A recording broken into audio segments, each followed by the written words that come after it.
श्री गुरुवे नमः। श्राद्धा सरसविहारिणे नमः। श्री शुक श्याम चरणदासो जयति। श्री सरस निकुंज पीठाधीश्वर आचार्य श्री श्री अलबेली माधुरी शरण जी महाराज जी के श्री चरण कमलों में दंडवत प्रणाम। जय जय श्री राधे श्याम। जय जय श्री राधे। प्रस्तुत है डॉक्टर अवध बिहारी लाल कपूर द्वारा रचित ग्रंथ ब्रिज के भक्त से भक्त प्रवर श्री राधिका दास जी महाराज का चरित्र। भक्त प्रवर श्री राधिका दास जी महाराज, वृंदावन। महात्मा श्री राधिका दास जी, पूर्व नाम पंडित श्री राम प्रसाद जी, का जन्म राजस्थान प्रांत के झुंझुनू जिले के अंतर्गत चिड़ावा नगर में संवत 1933 माघ कृष्णा अष्टमी को चिड़ावा के उच्च कुलीन ब्राह्मण पंडित लक्ष्मी राम जी मिश्र की दूसरी पत्नी के गर्भ से हुआ। प्रसव काल में ही इनकी माता का स्वर्गवास हो गया। पंडित लक्ष्मी राम जी ने तीसरा विवाह कर लिया, जिससे उनके 3 पुत्र हुए। इस कारण राधिका दास जी प्रारंभिक जीवन से ही परिवार में उपेक्षित रहे, पर अपनी प्रतिभा, पराक्रम और जन्मजात भक्ति संस्कारों के कारण वे एक महान पंडित और आदर्श भक्त के रूप में विख्यात हुए। अल्प अवस्था में ही वे न्याय, व्याकरण और ज्योतिष आदि में व्युत्पन्न हो गए।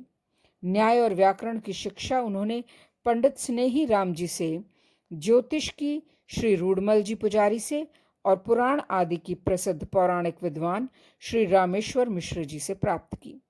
विवाह योग्य होने पर उनका विवाह मलसीसर के खेड़वाल जोशी परिवार में हो गया। वृंदावन में रामगढ़ के पोद्दार सेठों की पाठशाला में पढ़ाने के लिए नियुक्ति भी हो गई। सदा से अपने परिवार से उपेक्षित राधिका दास जी को अब स्वतंत्र रूप से अपनी नैसर्गिक प्रवृत्ति के अनुसार जीवन यापन करने का अवसर मिला। बीज रूप में भक्ति के संस्कारों को लेकर तो वे जन्मे थे ही, वृंदावन के अनुकूल वातावरण में उस बीज को अंकुरित, पुष्पित और पल्लवित होने में देर न लगी। उन दिनों बरसाने के श्री रणछोड़ दास जी महाराज निम्बार्क संप्रदाय के एक सिद्ध संत थे। उनसे दीक्षा लेकर वे अध्यापन का कार्य करते हुए भजन साधन में जुट गए। पुत्र न होने के कारण उनकी पत्नी उदास रहने लगी। एक दिन श्री रणछोड़ दास जी से उन्होंने पुत्र प्राप्ति की इच्छा प्रकट की। उन्होंने एक प्रसादी पान दिया और मनोरथ पूर्ति का आशीर्वाद। पान खाकर उसका एक अंश पत्नी ने थूक दिया। इस पर राधिका दास जी ने झड़क कर कहा, तुमने प्रसाद का अपमान किया, ये ठीक नहीं किया। कहते हैं इसी अपराध के कारण उनके पुत्र श्री नंद किशोर जी की वाणी में दोष आ गया। कुछ दिन बाद राधिका दास जी स्वर्गीय सेठ श्री रंगलाल जी सेकर सरिया का आग्रह और अपने शिक्षा गुरु श्री स्नेही राम जी की आज्ञा को न टाल सकने के कारण चिड़ावा जाकर सेक सरिया सेठों के एक मकान श्री शिवनाथ राय जी की हवेली में एक संस्कृत पाठशाला चलाने लगे। पर वृंदावन उनके हृदय में ऐसा बस गया था कि उससे संबंध न तोड़ सके। वे वृंदावन बराबर जाते रहते। श्रावण और फाल्गुन में तो उनका वृंदावन जाना निश्चित ही रहता। चिड़ावा में रहते हुए भी मानसिक रूप से वे वृंदावन में ही रहते। अध्यापन का कुछ समय छोड़कर उनका सारा समय वृंदावन के रास बिहारी की लीलाओं के चिंतन में ही व्यतीत होता। उनकी दिनचर्या उच्च कोटि के विरक्त वैष्णवों जैसी थी। वे रात्रि के लगभग 2 बजे उठ जाते, हाथ पैर धो भजन में बैठ जाते। 10 बजे उठकर शौच आदि से निवृत्त हो फिर भजन में बैठ जाते। एक विद्यार्थी 3 बजे तक रसोई बना और उनके गोपाल जी को भोग लगा प्रसाद तैयार कर रखता। उस समय वे भजन से उठकर प्रसाद ग्रहण करते। उसी समय अपना मौन तोड़ते। भजन के बीच यदि कोई विशेष कार्य होता तो लिखकर या संस्कृत भाषा में बोलकर उसका संपादन करते। गर्मी के दिनों में वे पाठशाला के सामने तिवारी में उत्तराभिमुख हो भजन करने बैठते तो इतना तन्मय हो जाते कि गर्मी का उन्हें कुछ भी भान न होता। पसीने से जमीन तर हो जाती तो थोड़ा आगे सरक जाते। इस तरह सरकते सरकते तिवारी की लगभग 30 फुट की लंबाई पार कर जाते। संध्या समय वे अपनी पाठशाला में हरि संकीर्तन करते। रात्रि में मेड़ों के मंदिर में सेठ रामकृष्ण जी डालमिया की राम नाम वाली हवेली में डालमिया जी द्वारा आयोजित कीर्तन हुआ करता, उसमें भी वे सम्मिलित होते। हरि कीर्तन जहां भी होता उसमें वे भाग अवश्य लेते। रासलीला या रामलीला के आयोजनों में भी अवश्य जाते, पर वहां बैठते कभी नहीं। जब तक लीला चलती रहती, स्वरूपों की टहल में पीछे खड़े रहते। गर्मी के दिनों में खड़े खड़े उन पर पंखा करते रहते।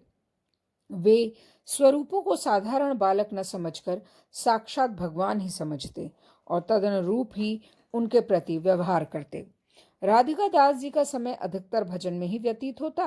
पाठशाला को वे समय कम दे पाते। सेक्सरिया जी उनके भक्तिभाव से प्रसन्न हो जब उन्हें वेतन के अतिरिक्त कुछ देना चाहते तो वे कह देते, मैं वेतन के बराबर भी तो परिश्रम से नहीं पढ़ा पाता, तो अतिरिक्त कैसे लूं। वीतराक्ष राधिका दास जी संसार से कितना निर्लिप्त थे, उसका पता एक विशेष घटना से चलता है। उनकी छोटी बहन बाल विधवा हो गई। शिष्टाचारवश लोग आए शोक प्रकट करने, तो उन्होंने कहा, मुझे प्रभु के हर विधान में उनकी कृपा के दर्शन होते हैं, प्रभु की कृपा के लिए शोक कैसा।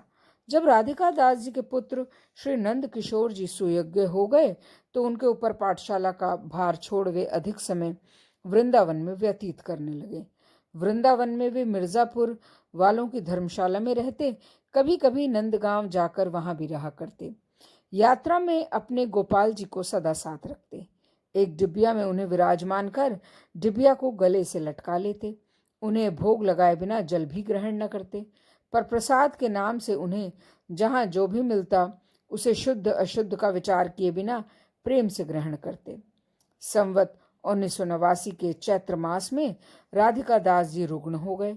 अपना अंत समय जान उन्होंने निरंतर वृंदावन में रहना निश्चय कर लिया। वे वृंदावन चले गए। उनकी धर्मपत्नी श्री नंद किशोर जी, सेठ गोरखराम जी और द्वारका दास जी भी वृंदावन जाकर उनकी सेवा में रहने लगे। उनकी इच्छानुसार अष्टप्रहर हरि नाम कीर्तन का आयोजन किया गया, जो उनके निकुंजवास के समय तक कई महीने लगातार चलता रहा। निकुंजवास के 25 दिन पहले ही से ही उन्होंने अखंड मौन व्रत धारण कर लिया। राधे श्याम के सिवा और सभी शब्दों का उच्चारण त्याग दिया। एक दिन स्लेट पर लिखकर कहा, 7 दिन रासलीला तथा 7 दिन श्रीमद् भागवत की कथा किसी सुयोग्य पंडित द्वारा होनी चाहिए। रासलीला और भागवत पाठ का आयोजन किया गया। संवत 1989 श्रावण शुक्ला त्रयोदशी को प्रातः काल उन्हें श्री वृंदावन निकुंज प्राप्ति हो गई। श्री राधिका दास जी ने गृहस्थ में रहते हुए एक आदर्श भक्त का जीवन व्यतीत किया। उन्होंने अपने जीवन का लक्ष्य बहुत पहले स्थिर कर लिया था। जीवन भर वे तन मन से उसे प्राप्त करने की चेष्टा में लगे रहे और इसमें संदेह नहीं कि उन्होंने उसे प्राप्त किया। उन्होंने अपनी आध्यात्मिक उपलब्धि का कोई संकेत किसी को नहीं दिया, पर अपने हाव भाव और व्यवहार के कारण वे उसे गुप्त भी न रख सके। उनमें वे सभी गुण थे जो एक उच्च कोटि के भक्ति सिद्ध संत में देखने को मिलते हैं। राधा कृष्ण का नाम लेते ही उनके नेत्रों में प्रेमाश्रु छलक आते थे। दैन्य की वे साक्षात मूर्ति थे। भगवान का नाम लेने वाला प्रत्येक व्यक्ति उनके लिए भक्त था। ब्राह्मण और इतने बड़े पंडित होते हुए भी वे उसके चरण रज की आकांक्षा करते थे। किसी का दोष देखने की क्षमता उनमें बिल्कुल नहीं थी। सांप्रदायिक द्वेष भाव तो उन्हें छूकर भी नहीं गया था। उन्होंने श्रीमद् भागवत की अनेक टीकाओं का गंभीर अध्ययन किया था। छोटी बड़ी कई पुस्तकें भी लिखी थी, जिनका प्रकाशन सेक्सरिया परिवार ने करवाया है। उन पुस्तकों की सूची इस प्रकार है: श्री प्रबोध पद्मावली, श्री विज्ञान सुधा बिंदु, श्री कृष्ण परत्वम, हरिजन महिमोपदेश, श्री सिद्धांत षटपदी, विनय पद्यावली, श्री भक्ति सुधा बिंदु, श्री भक्त नामावली, श्री सौंदर्य सागर, गंगा शतक, संस्कृत भजन रत्नावली, भाषा भजन रत्नावली, वैराग्य सुधा बिंदु, हरि नामोपदेश, श्रीमद सद्गुरु जीवन चरित, सिद्धांत सुधा बिंदु, भक्त मंदाकिनी, श्रीमदाचार्य स्तुति। इनमें से 9 पुस्तकें उपलब्ध हैं, शेष अनुपलब्ध हैं। श्री राधिका दास जी ने अधिक शिष्य नहीं किए, केवल 5 शिष्य और 1 शिष्य की जानकारी मिलती है।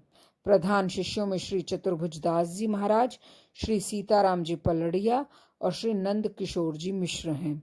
श्री चतुर्भुज दास जी और श्री सीताराम जी के प्रयास से वृंदावन के रमण रेती में उनका समाधि स्थल बनाया गया है, जिसमें उनके चरणों की नित्य पूजा होती है।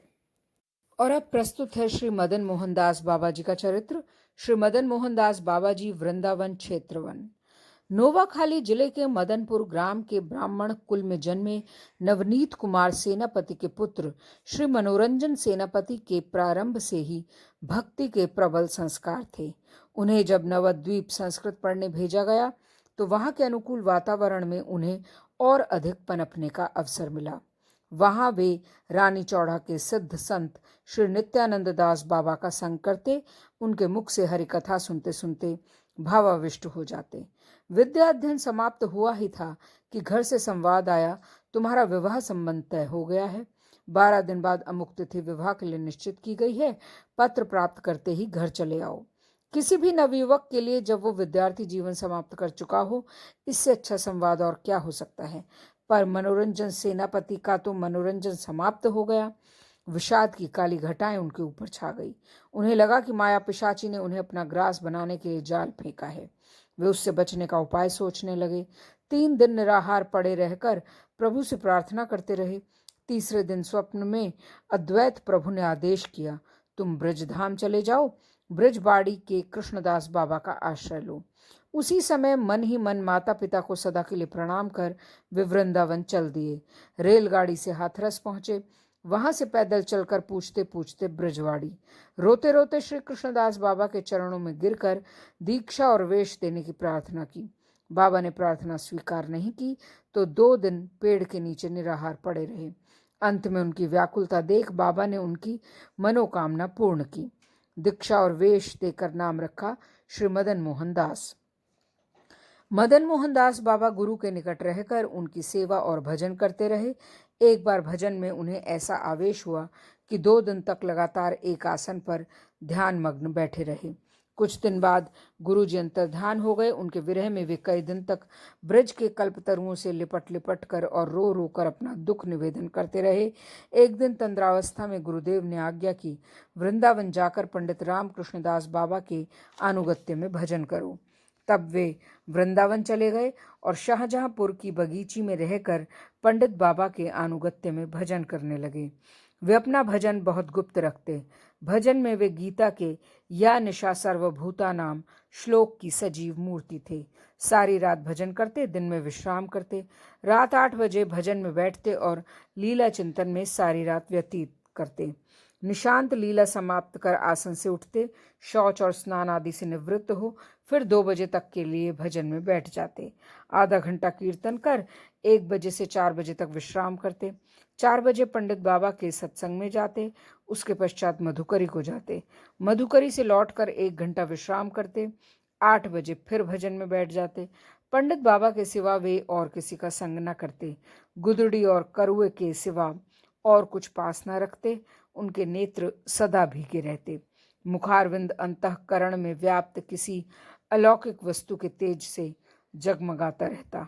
लगभग 14 वर्ष इसी प्रकार भजन करते हुए वृंदावन में व्यतीत कर वे छत्रवन चले गए। वहां संवत 1984 में श्रावण शुक्ला द्वादशी को निशांत लीला के उपरांत 96 वर्ष की उम्र में नाम करते धाम पधारे।